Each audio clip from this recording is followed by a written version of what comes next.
Bab 1, Menteri yang lain.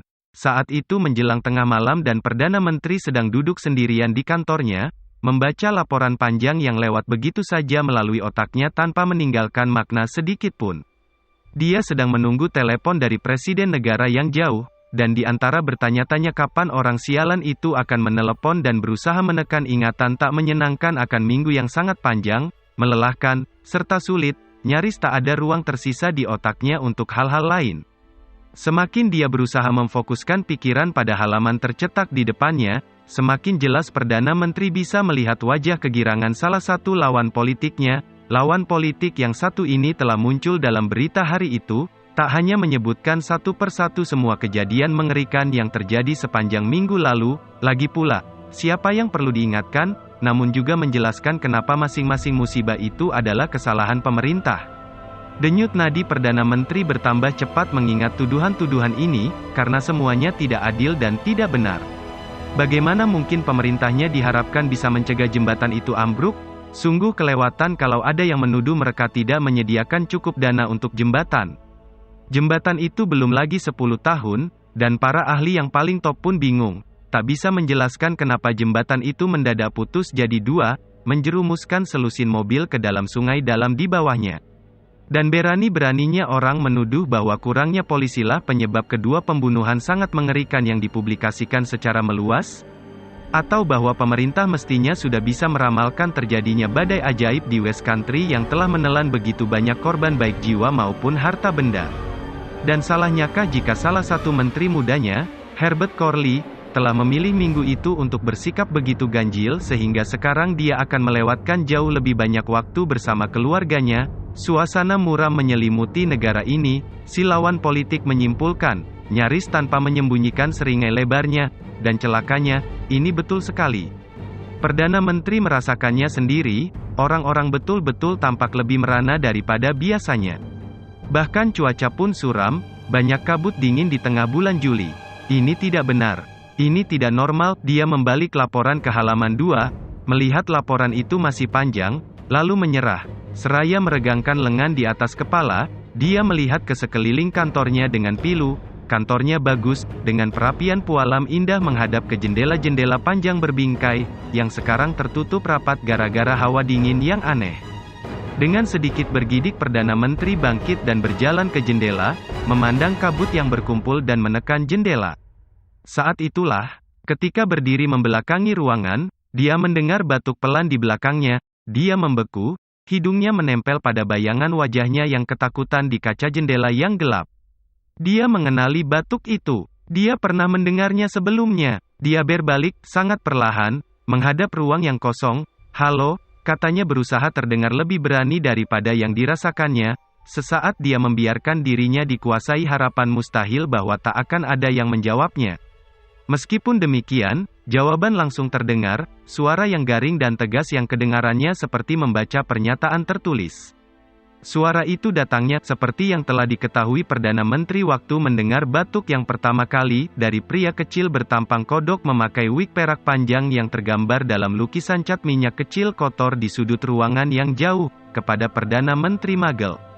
"Perlu sekali kita bertemu, mohon segera ditanggapi, salam, Fudge." Pria dalam lukisan memandang Perdana Menteri dengan ingin tahu. Kata Perdana Menteri, "Ini bukan saat yang cocok untuk saya sedang menunggu telepon, soalnya, dari presiden itu bisa diatur ulang," kata lukisan segera. Hati Perdana Menteri mencelos. Itu yang dia takutkan, tetapi saya sungguh berharap bisa bicara kita atur agar presiden lupa menelepon Anda. Alih-alih sekarang, dia akan menelpon besok malam, kata pria kecil itu. "Tolong segera menjawab Mr. Fudge, oh, baiklah," kata Perdana Menteri lemah. "Ya, saya akan menemui Fudge." Dia bergegas kembali ke mejanya, seraya meluruskan dasinya.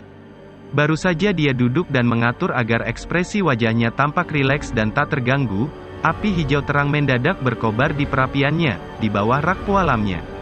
Dia mengawasi, berusaha tidak menunjukkan keterkejutan ataupun ketakutan, ketika seorang pria gemuk muncul di dalam kobaran api itu, berpusing secepat gasing.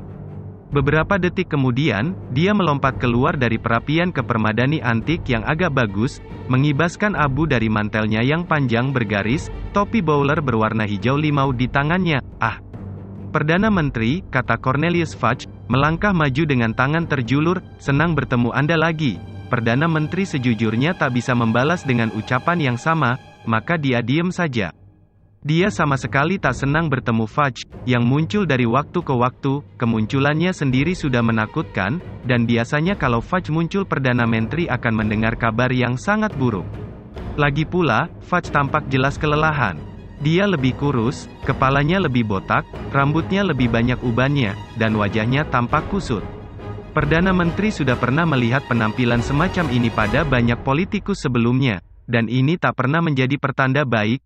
"Bagaimana saya bisa membantu Anda?" tanyanya, sambil sekilas menjabat tangan Fudge dan memberi isyarat ke arah kursi yang paling keras di depan mejanya. "Sulit mau mulai dari mana?" gumam Fudge, seraya menarik kursi, duduk dan meletakkan topi bowlernya di atas lututnya. "Minggu yang sungguh gila, sungguh gila. Anda mengalami minggu yang buruk juga?" tanya Perdana Menteri kaku, berharap dengan berkata demikian dia sudah menyiratkan bahwa masalahnya sendiri sudah banyak, tanpa perlu ditambahi masalah Fudge. "Ya, tentu saja," kata Fudge, mengusap matanya dengan letih dan memandang murung Perdana Menteri. "Saya mengalami minggu yang sama dengan Anda, Perdana Menteri. Jembatan Brockdale, pembunuhan keluarga Bonds dan Vance, belum lagi kehebohan di West Country. Anda, maksud saya, beberapa rakyat Anda terlibat dalam peristiwa-peristiwa itu, kan?" Fudge memandang Perdana Menteri dengan tatapan agak tegang. "Tentu saja mereka terlibat," katanya. "Mestinya Anda sudah menyadari apa yang terjadi." "Saya," gagap Perdana Menteri. Persis sikap seperti inilah yang membuatnya sangat membenci kunjungan Fudge. Bagaimanapun juga dia Perdana Menteri dan tak suka disudutkan sampai merasa seperti murid yang tak tahu apa-apa. Tetapi tentu saja, situasinya selalu begini sejak pertemuannya yang pertama dengan Fudge pada malam pertamanya sebagai Perdana Menteri. Dia ingat jelas peristiwa itu, seakan baru terjadi kemarin, dan tahu itu akan menghantuinya sampai hari kematiannya. Dia sedang berdiri sendirian di kantor ini, menikmati kemenangan yang berhasil diraihnya setelah bertahun-tahun diimpikan dan direncanakan, ketika didengarnya bunyi orang batuk di belakangnya, persis malam ini. Ketika dia berbalik ternyata lukisan kecil jelek itu berbicara kepadanya, memberitahunya bahwa Menteri Sihir akan datang dan memperkenalkan diri. Wajar saja, saat itu dia mengira kampanye yang lama dan ketegangan pemilihan telah membuatnya sinting. Dia ngeri sekali ada lukisan bicara kepadanya, walaupun ini bukan apa-apa dibanding perasaannya ketika ada orang yang menyatakan diri sebagai penyihir melompat keluar dari perapian dan menjabat tangannya. Dia bungkam 1000 bahasa selama Fudge menjelaskan bahwa ada para penyihir yang masih tinggal secara rahasia di seluruh dunia, dan meyakinkan bahwa dia tak perlu memusingkan hal ini karena Kementerian Sihir bertanggung jawab untuk seluruh komunitas sihir dan mencegah populasi non-sihir tahu soal adanya penyihir ini. "Ini," kata Fudge, "pekerjaan sulit yang mencakup segala sesuatu dari pengaturan soal pertanggungjawaban penggunaan sapu terbang sampai mengendalikan populasi naga." Perdana Menteri ingat dia mencengkeram meja mencari pegangan agar tak jatuh mendengar ini. Fudge kemudian menepuk bahu Perdana Menteri yang masih kaget dengan gaya kebapaan. "Tak perlu khawatir," katanya, "kemungkinan Anda tak akan bertemu saya lagi. Saya hanya akan mengganggu Anda jika ada sesuatu yang benar-benar serius terjadi di tempat kami. Sesuatu yang akan berpengaruh terhadap para Muggle, populasi non-sihir, menurut hemat saya. Kalau tidak, kita hidup sendiri-sendiri dalam damai. Dan harus saya katakan, Anda menerima ini jauh lebih baik daripada orang yang Anda gantikan." Dia berusaha melempar saya keluar dari jendela, mengira saya ini olok-olok yang dikirim oleh partai lawan. Mendengar ini, akhirnya Perdana Menteri bisa bicara lagi. "Jadi, Anda bukan bercandaan? Itu harapannya yang terakhir, harapan dalam keputusasaan, bukan?" kata Fudge lembut. "Bukan, sayang bukan. Lihat," dan dia mengubah cangkir teh Perdana Menteri menjadi tikus kecil. "Tapi," kata Perdana Menteri menahan napas, mengawasi cangkirnya mengunyah-ngunyah, "tetapi kenapa tak ada yang memberitahu saya?" "Menteri Sihir hanya memperlihatkan diri kepada Perdana Menteri Muggle yang sedang menjabat," kata Fudge, menyelipkan kembali tongkat sihirnya ke dalam jaketnya. "Kami menganggap itu cara terbaik untuk menjaga kerahasiaan. Tapi kalau begitu, Perdana Menteri mengembik, kenapa tak ada mantan Perdana Menteri yang memperingatkan saya? Mendengar ini, Fudge betul-betul tertawa. Perdana Menteri yang baik, apakah Anda akan memberitahu orang lain? Masih terkekeh. Fudge melemparkan sejumput bubuk ke dalam perapian, melangkah ke dalam lidah api hijau zamrud, dan menghilang dengan bunyi deru. Perdana Menteri berdiri tertegun, tak bergerak, dan sadar bahwa dia tak akan pernah, seumur hidupnya, berani menyebut-nyebut pertemuan ini kepada orang lain. Karena siapa sih di dunia ini yang akan mempercayainya? Keterkejutannya perlu beberapa waktu untuk memudar. Selama beberapa waktu dia berusaha meyakinkan diri bahwa Fudge betul-betul halusinasi yang disebabkan oleh kekurangan tidur selama kampanye pemilihan yang sangat meletihkan. Dalam usaha sia-sia untuk menyingkirkan semua yang mengingatkannya akan pertemuan yang membuat tidak nyaman ini, dia memberikan tikus kecilnya kepada keponakannya yang senang sekali dan menginstruksikan kepada sekretaris pribadinya untuk menurunkan lukisan laki-laki kecil jelek yang telah mengumumkan kedatangan Fudge. Meskipun demikian, betapa kecewanya Perdana Menteri, lukisan itu ternyata tak mungkin dipindahkan. Ketika beberapa tukang kayu, satu atau dua ahli bangunan, seorang sejarawan seni, dan ketua bendahara semuanya telah mencoba tanpa hasil mencopot lukisan itu dari dinding, Perdana Menteri menyerah dan hanya berharap lukisan itu tetap bergeming dan tak bersuara selama sisa masa jabatannya. Kadang-kadang dia yakin sekali melihat dari sudut matanya penghuni lukisan itu menguap atau menggaruk hidungnya, bahkan, sekali atau dua kali, dia berjalan keluar. Begitu saja dari lukisannya dan hanya meninggalkan sehelai kanvas berwarna coklat lumpur. Meskipun demikian Perdana Menteri telah melatih diri agar tidak terlalu sering melihat lukisan itu, dan selalu memberitahu dirinya dengan tegas bahwa matanya mempermainkannya jika sesuatu seperti ini terjadi. Kemudian, 3 tahun yang lalu, pada malam yang mirip sekali dengan malam ini, Perdana Menteri sedang sendirian di dalam kantornya ketika lukisan itu sekali lagi mengumumkan Fudge sebentar lagi akan datang. Fudge muncul begitu saja dari perapian, basah kuyup dan dalam keadaan cukup panik sebelum Perdana Menteri sempat bertanya kenapa air menetes-netes dari pakaiannya membasahi karpetnya. Fudge sudah mulai berteriak-teriak tentang penjara yang belum pernah didengar Perdana Menteri, seorang laki-laki bernama Sirius Black, sesuatu yang kedengarannya seperti Hogwarts dan seorang anak laki-laki bernama Harry Potter, tak satu pun masuk akal bagi Perdana Menteri. Saya baru datang dari Azkaban, kata Fudge terengah, menuangkan cukup banyak air dari pinggiran topi bowlernya ke dalam sakunya. Di tengah Laut Utara, Anda tahu, pelarian yang sangat gawat. Para dementor gempar, dia bergidik, belum pernah ada yang berhasil kabur dari sana. Bagaimanapun juga, saya harus datang kepada Anda, Perdana Menteri. Black diketahui sebagai pembunuh magel dan mungkin merencanakan bergabung dengan Anda tahu siapa, tapi tentu saja, Anda bahkan tidak tahu siapa itu. Anda tahu siapa? Dia menatap Perdana Menteri tanpa harapan selama beberapa saat, kemudian berkata, "Nah, duduklah, duduklah, sebaiknya saya beritahu Anda. Silakan minum whisky." Perdana Menteri agak sebal disuruh duduk di kantornya sendiri, apalagi ditawari whisky-nya sendiri, namun dia toh duduk juga. Fudge telah mencabut tongkat sihirnya, menyihir 2 gelas penuh cairan kekuningan dari udara kosong, mendorong salah satunya ke tangan Perdana Menteri, dan menarik kursi. Fudge bicara selama lebih dari 1 jam. Dia menolak menyebutkan satu nama tertentu, dan alih-alih menyebutnya dia menuliskannya pada secarik perkamen, yang kemudian disorongkannya ke tangan Perdana Menteri yang bebas whisky. Ketika akhirnya Fudge berdiri untuk pergi, Perdana Menteri juga berdiri. Jadi, menurut Anda, dia menyipitkan mata membaca nama di tangan kirinya, Lord Fall, dia yang namanya tak boleh disebut, gertak Fudge. Maaf, menurut Anda, dia yang namanya tak boleh disebut masih hidup. Kalau begitu, yah, kata Dumbledore. Begitu, kata Fudge, seraya mengancingkan mantel bergarisnya di bawah dagunya, tapi kami belum pernah berhasil menemukannya. Jika Anda tanya pendapat saya, dia tidak berbahaya, kecuali dia punya pendukung. Jadi, Blacklah yang harus kita cemaskan. Nah, saya harap kita tidak bertemu lagi, Perdana Menteri. Selamat malam. Nyatanya mereka bertemu lagi. Kurang dari setahun yang lalu, Fudge yang tampak kacau muncul begitu saja entah dari mana dalam ruang kabinet untuk memberitahu Perdana Menteri bahwa ada gangguan dalam Piala Dunia Quidditch, kedengarannya begitu, dan bahwa beberapa magel terlibat. Namun Perdana Menteri diminta agar tidak khawatir. Fakta bahwa tanda kau tahu siapa terlihat lagi tidak berarti apa-apa. Fudge yakin itu insiden yang tak ada hubungannya dan kantor hubungan Magel sedang menangani semua modifikasi memori sementara mereka berbicara itu. Oh, dan saya hampir lupa, Fudge menambahkan.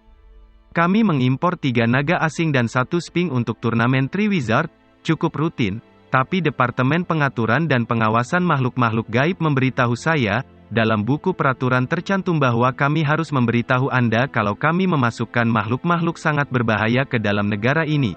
Saya, apa, naga, gagap Perdana Menteri. Ya, 3, kata Fudge.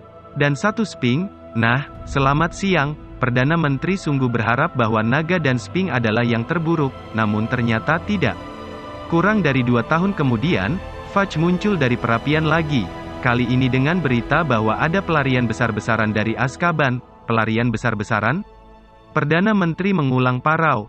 Tak perlu khawatir, teriak Fudge. 1 kakinya sudah di dalam lidah api. Kami akan menangkap mereka dalam waktu singkat, hanya saja saya pikir Anda perlu tahu, dan sebelum Perdana Menteri bisa berteriak, tunggu dulu. Fudge telah menghilang dalam siraman bunga api hijau. Apapun yang dikatakan pers dan partai lawan, Perdana Menteri bukanlah orang bodoh, tidak luput dari perhatiannya bahwa, kendati Fudge meyakinkannya agar tenang dalam pertemuan pertama mereka kini agak sering bertemu, dan juga bahwa dalam setiap kunjungan Fudge semakin bingung. Walaupun dia tak suka memikirkan Menteri Sihir, atau, seperti dia selalu menyebut Fudge dalam kepalanya, menteri yang lain, Perdana Menteri mau tak mau cemas bahwa kali berikutnya Fudge muncul, dia akan membawa berita yang lebih menakutkan.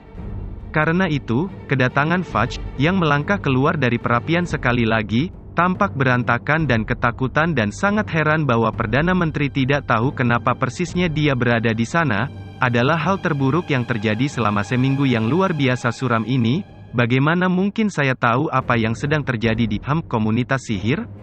Bentak Perdana Menteri sekarang. Saya punya negara untuk diurus dan cukup banyak masalah saat ini tanpa masalah kita sama, potong Fudge.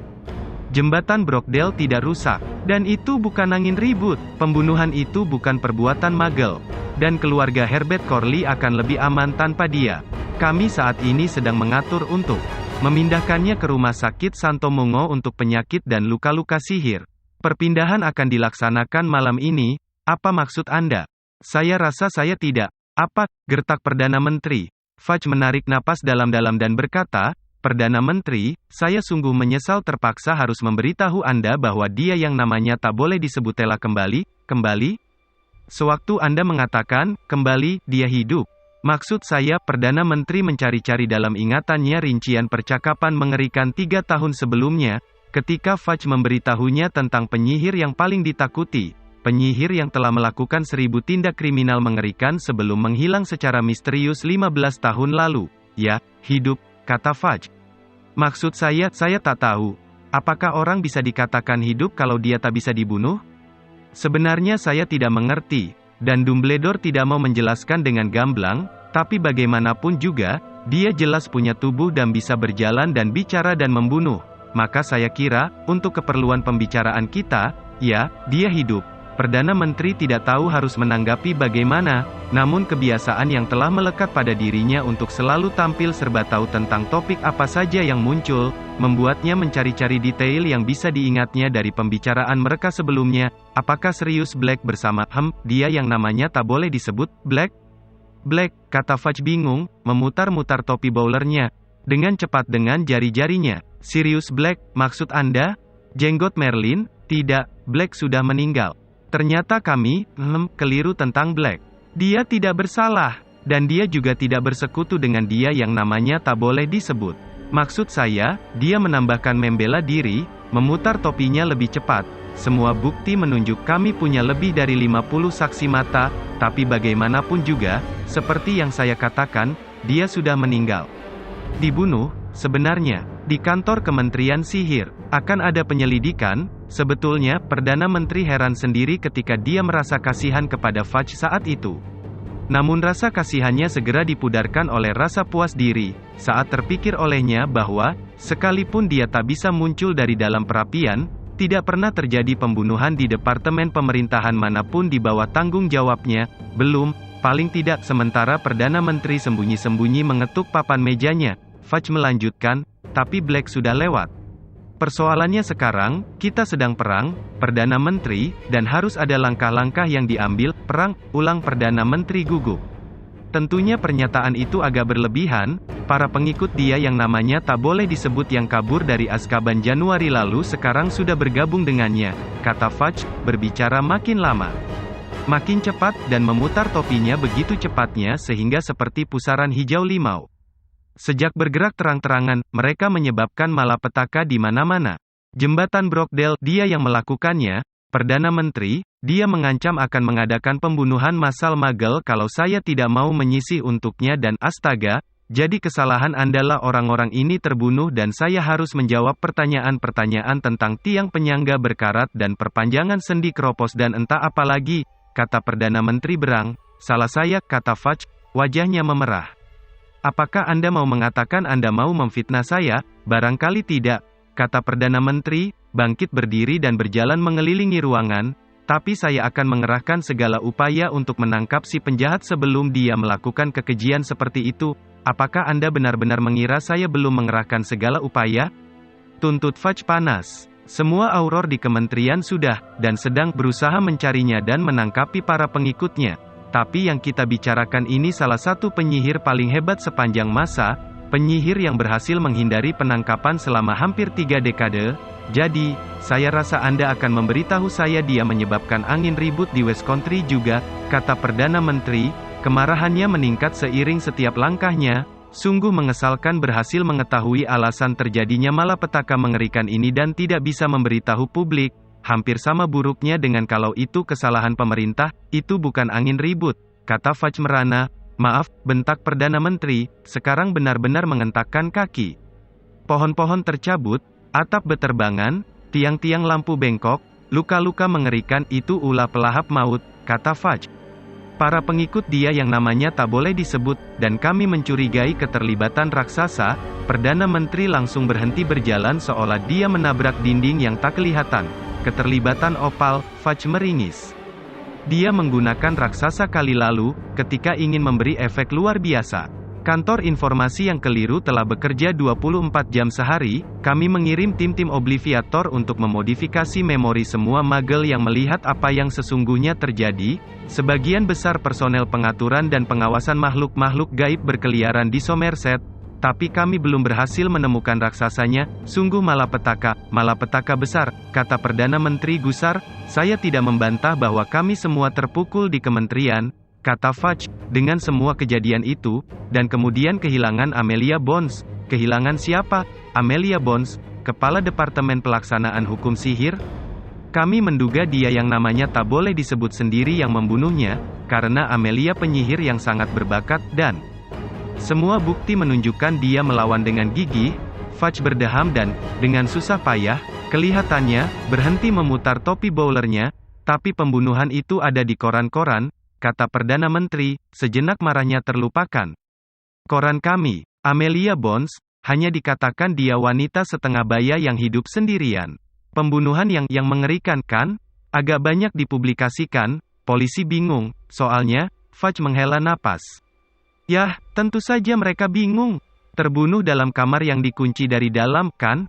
Kami, sebaliknya, tahu persis siapa yang melakukannya, walaupun itu tidak membuat kami jadi selangkah lebih maju dalam usaha menangkapnya.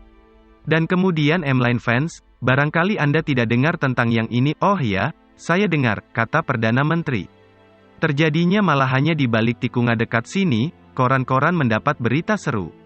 Pelanggaran hukum di halaman belakang kantor Perdana Menteri, dan seakan itu semua belum cukup, kata Fudge, hampir-hampir tidak mendengarkan Perdana Menteri, masih ada para dementor yang berkeliaran, menyerang orang-orang di mana-mana. Suatu hari di saat yang lebih menyenangkan, kalimat ini pastilah tak dimengerti Perdana Menteri, namun sekarang dia lebih bijaksana. Bukankah dementor menjaga para napi di Azkaban? Dia bertanya hati-hati. Memang, dulu, kata Fudge letih. Tapi sekarang tidak lagi, mereka meninggalkan penjara dan bersekutu dengan dia yang namanya tak boleh disebut. Saya tak akan berpura-pura bahwa ini bukan pukulan berat. Tapi, kata Perdana Menteri, mulai merasa ngeri, bukankah Anda memberitahu saya mereka makhluk-makhluk yang menyedot harapan dan kebahagiaan dari orang-orang? Betul. Dan mereka berkembang biak. Itulah yang menyebabkan adanya semua kabut ini. Perdana Menteri, yang lututnya mendadak lemas, terenyak duduk di kursi terdekat, membayangkan makhluk-makhluk tak kelihatan melayang-layang di seluruh kota dan pedesaan, menyebarkan keputusasaan dan hilang harapan di antara para pemilihnya, membuatnya pusing. Dengar, Fudge, Anda harus melakukan sesuatu. Ini tanggung jawab Anda sebagai Menteri Sihir, Perdana Menteri yang baik. Masa Anda mengira saya masih tetap menjabat Menteri Sihir setelah semua kejadian ini? Saya dipecat 3 hari yang lalu. Seluruh komunitas sihir sudah berteriak menuntut pengunduran diri saya selama 2 minggu ini. Belum pernah saya melihat mereka bersatu seperti itu selama masa jabatan saya, kata Fudge, berusaha memberanikan diri tersenyum. Perdana Menteri selama beberapa saat kehilangan kata-kata. Kendati dia jengkel karena ditempatkan dalam posisi terpojok, dia masih merasa agak kasihan terhadap laki-laki bertampang kuyu yang duduk di depannya. Saya ikut prihatin, katanya akhirnya. Kalau ada yang bisa saya lakukan, Anda baik sekali, Perdana Menteri. Tapi tak ada yang bisa Anda lakukan. Saya dikirim ke sini malam ini untuk memberitahu Anda perkembangan situasi terakhir dan memperkenalkan Anda kepada pengganti saya. Saya pikir mestinya dia sudah di sini sekarang. Tapi tentu saja dia sangat sibuk. Dengan begitu banyak kejadian, Fudge berpaling memandang lukisan laki-laki kecil jelek memakai wig panjang ikal perak, yang sedang mengorek telinganya dengan ujung pena bulu. Menangkap mata Fudge, lukisan itu berkata, dia akan ke sini sebentar lagi, dia sedang menyelesaikan surat kepada Dumbledore, semoga dia beruntung, kata Fudge, terdengar getir untuk pertama kalinya. Aku menulis kepada Dumbledore 2 kali sehari selama 2 minggu terakhir ini, tetapi dia bergeming. Kalau saja dia bersedia membujuk anak itu, aku mungkin masih, barangkali Scrimgeour akan lebih berhasil. Baru saja Fudge terdiam dan tampak sedih, keheningan dipecahkan oleh lukisan, yang tiba-tiba saja berbicara dengan suaranya yang garing dan resmi, kepada Perdana Menteri Muggle. Memohon pertemuan, penting dan mendesak, tolong segera ditanggapi, Rufus Srimegor, Menteri Sihir. Ya, baik, kata Perdana Menteri dengan pikiran kacau, dan belum sempat dia bergerak, api dalam perapiannya sudah berubah hijau zamrud lagi, berkobar dan memperlihatkan penyihir berpusar yang kedua di tengahnya, mengeluarkannya beberapa saat kemudian di atas permadani antik. Fudge bangkit dan setelah ragu-ragu sejenak, Perdana Menteri ikut bangkit, mengawasi penyihir yang baru datang menegakkan diri, mengebaskan debu dari jubah hitamnya yang panjang, dan memandang berkeliling. Pikiran bodoh pertama Perdana Menteri adalah bahwa Rufus Scrimgeour tampak seperti singa tua. Rambutnya yang berwarna kuning kecoklatan dihiasi uban di sana-sini, demikian juga alisnya yang lebat. Matanya tajam kekuningan di belakang kacamata berbingkai kawat, dan dia memiliki keanggunan yang menyiratkan dia sanggup berjalan jauh dan melompat, walaupun jalannya sedikit timpang. Kesan langsung yang timbul adalah dia cerdas dan tegar. Perdana Menteri membatin dia memahami kenapa komunitas sihir lebih memilih Srimengor daripada Fudge sebagai pemimpin dalam situasi berbahaya begini. Apa kabar? Sambut Perdana Menteri sopan, mengulurkan tangannya. Scrimgeour menjabatnya singkat, matanya meneliti seluruh ruangan, kemudian dia menarik keluar tongkat sihir dari balik jubahnya. Fudge sudah memberitahu Anda semuanya, dia bertanya, berjalan ke pintu dan mengetuk lubang kuncinya dengan tongkat sihirnya. Perdana Menteri mendengar bunyi, ceklek pintunya yang mengunci. Ya, kata Perdana Menteri. Dan jika Anda tidak keberatan, saya lebih suka pintu terkunci. Saya lebih suka tidak terganggu, kata Srimengor pendek, atau diintip. Dia menambahkan, mengacungkan tongkat sihirnya ke deretan jendela sehingga gordennya menutup semua. Baik, saya sibuk sekali, jadi kita langsung ke pokok masalahnya. Yang pertama, kita perlu merundingkan keamanan Anda. Perdana Menteri berdiri tegak dan menjawab, saya sudah puas dengan sistem keamanan yang saya miliki. Terima kasih, kami tidak, potong Srimengor. Rawan sekali bagi para Muggle kalau Perdana Menteri mereka sampai berada di bawah kutukan Imperius. Sekretaris baru Anda di kantor luar, saya tidak bersedia memberhentikan Kingsley Shacklebolt, kalau itu yang akan Anda usulkan, kata Perdana Menteri panas. Dia sangat efisien, menyelesaikan pekerjaan 2 kali lebih cepat daripada yang lain, itu karena dia penyihir, kata Srimengor, tanpa senyum sedikit pun. Auror sangat terlatih, yang ditugaskan untuk melindungi Anda.